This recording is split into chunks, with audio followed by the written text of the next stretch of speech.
vie avant le Canada, moi, j'ai grandi au Brésil et en Amérique du Sud. Je viens d'une famille italienne et portugaise. Je me suis sentie toujours pas nécessairement brésilienne. J'étais déjà en mélange de cultures. Ma vie au Brésil était intense, comme tu peux imaginer. J'habitais dans une grande ville à São Paulo. Ça fait très avant et après de ma vie de venir au Canada. Là. Surtout qu'au Canada, je suis venue dans une ville qui est plus petite, si on compare avec ma vie au Brésil. J'ai choisi de quitter le Brésil. En fait, j'étais étudiante, j'étais très jeune, j'avais 19 ans, j'avais pas beaucoup de choses en tête. Je suis le destin comme ça, pas de plan, pas de projet, pas de rien. J'avais 19 ans et j'étais dans un moment comme un peu bizarre de ma vie. Mes parents venaient de se séparer. J'avais terminé mes études, mais je savais pas quoi faire. Donc, c'était une aventure. C'était comme ça.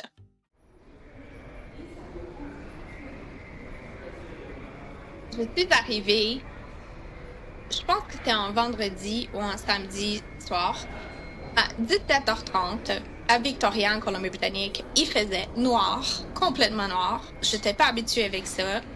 J'ai pris un petit avion.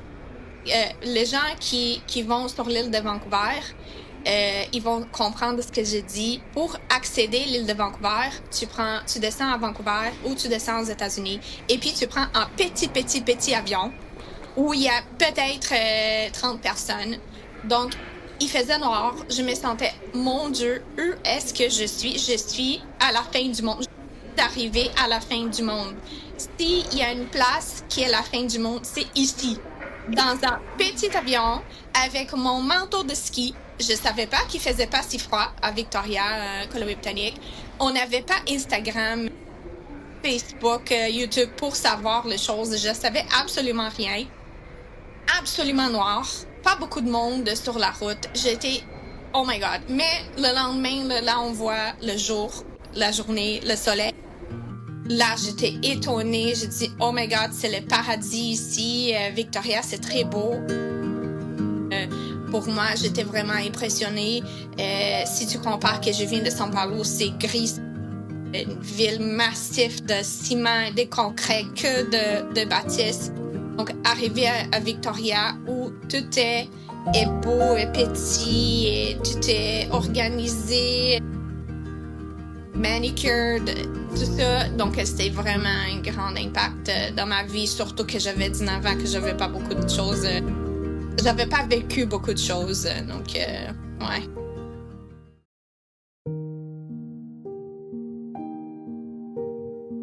Pour ma carrière en immigration, en fait, j'avais pas beaucoup de plans. Donc, j'étais au Japon. Donc, tu as suivi mon parcours. Je suis venue comme touriste. J'ai fait des études en anglais. Après ça, j'ai changé mon statut pour étudiante. J'ai fait l'université à Victoria. Pendant ce temps-là, j'ai rencontré mon mari. Nous avons fait ma demande de parrainage. Mon permis de travail a été refusé, donc on a décidé d'aller passer un an au Brésil. Et après ça, mon mari, qui est canadien, il m'a dit « Je suis pas prêt à revenir au Canada ». Donc, c'est mon beau-père, en fait, qui nous a trouvé un poste d'enseignant d'anglais au Japon. On a suivi l'aventure, on n'avait pas de plan, on suivait les aventures là, dans ce temps-là. On est mariés très jeunes, j'avais 23 ans, lui avait 22 ans. Et on n'avait pas d'enfants. Donc, on était au Japon et dans ce temps-là, je disais, qu'est-ce que je vais faire quand je reviens au Canada? Et je recherchais sur le site de l'université de programme d'études. Avant de quitter le Canada, je travaillais à l'université de Victoria comme administrative, adjointe. Donc, j'étais toujours dans ce domaine d'administration. Mais quand on était au Japon, j'étais comme, OK, qu'est-ce que je vais faire quand je retourne au Canada? Je recherchais sur le site Puis j'ai vu le programme d'immigration canadienne. Mais honnêtement, je savais pas c'était quoi la profession de consultant en immigration. Donc j'ai pas bien compris que c'était dans ça que je m'embarquais. J'ai trouvé juste le programme intéressant. Je dis bon, je suis immigrante, j'ai déjà habité dans un autre pays.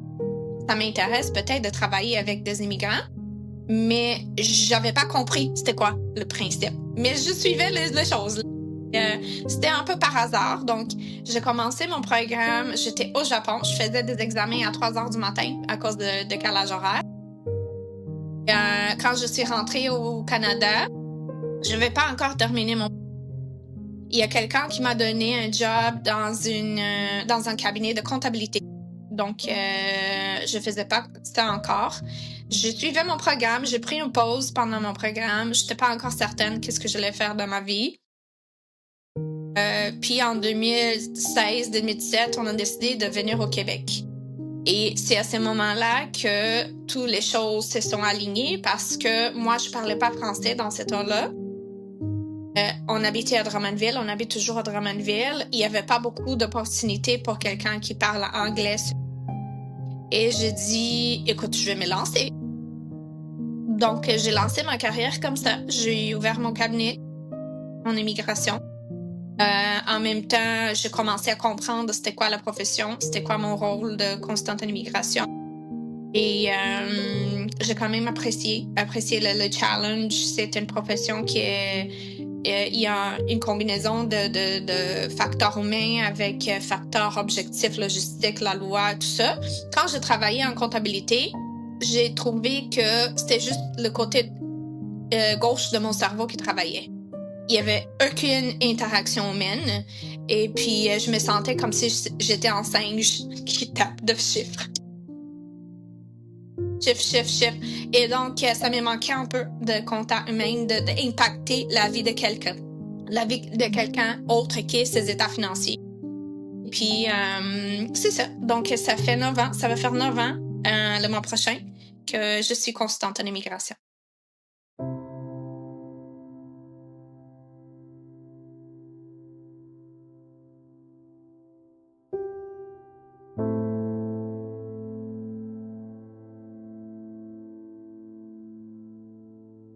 L'état d'esprit des gens qui viennent me voir, ça dépend vraiment de où ils se trouvent dans leur procédure d'immigration.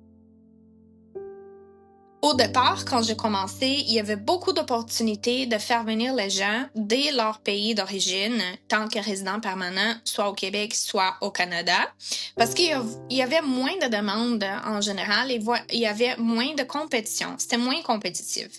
Donc, au départ, il y avait beaucoup d'excités. Les gens étaient excités, les gens étaient heureux. Et puis, la planification d'un projet d'immigration allait toujours vers un côté positif. On avait l'espoir à la fin du tunnel. On avait un projet qui suivait son parcours. C'était toujours agréable. Mais au fil du temps, le système d'immigration a changé. Il y a beaucoup qui s'est passé. On a eu le COVID. On a eu des changements dans l'économie, la quantité de gens qui se trouvent au pays. Donc, aujourd'hui, l'état d'esprit des gens est complètement différent. J'ai dit que 9 sur 10 constatations que j'ai faites en ce moment, c'est un état d'esprit de désespoir, de stress, d'anxiété. Donc, aujourd'hui, c'est beaucoup plus difficile d'être consultant en immigration parce qu'on donne toujours de mauvaises nouvelles. On deal toujours avec le stress des gens. Donc, mais ça dépend aussi de quel type de projet d'immigration. Si c'est un couple qui vient de se rencontrer, qui sont en amour, qu'on va faire une demande de parrainage, ça c'est une chose. Si quelqu'un qui a suivi déjà son parcours et qu'on va faire une demande de citoyenneté, c'est la plus belle chose. Le plus beau projet que j'ai, c'est la demande de citoyenneté parce qu'on a déjà terminé là, le parcours de stress.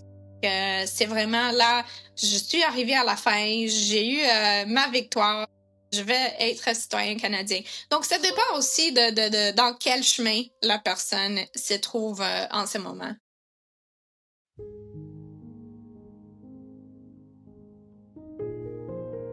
Sur le plan humain, ma carrière m'apporte une gratification.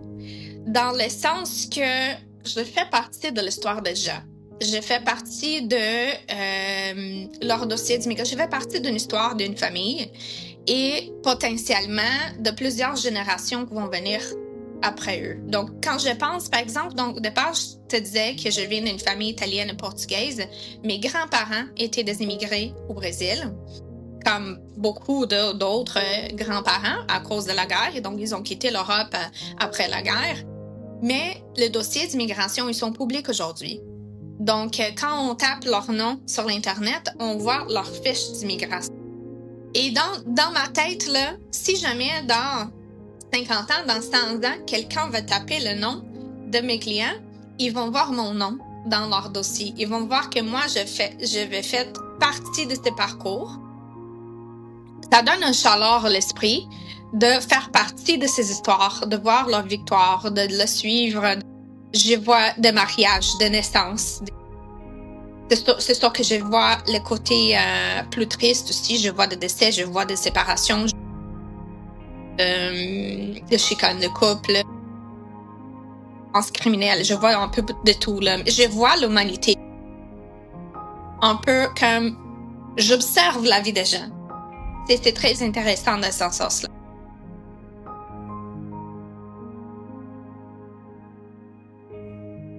À la fin du processus, là, surtout quand on arrive à la résidence permanente, c'est la grande célébration. Il y a de merci, il y a des photos, il y a un peu de tout, là. C'est vraiment incroyable. C'est ça l'aspect que j'aime, en fait, c'est le voir réussir et à la fin, savoir que j'étais là avec eux, je tenais leurs mains, que je les aidais à arriver. C'est eux qui ont fait le travail, là. Moi, je fais pas de miracle. Absolument. Il faut pas penser que si un consultant d'immigration, un avocat d'immigration, il va régler toute ta vie, là. C'est pas nous qui font le travail. On leur donne des conseils pour qu'eux soient capables d'arriver à leur objectif.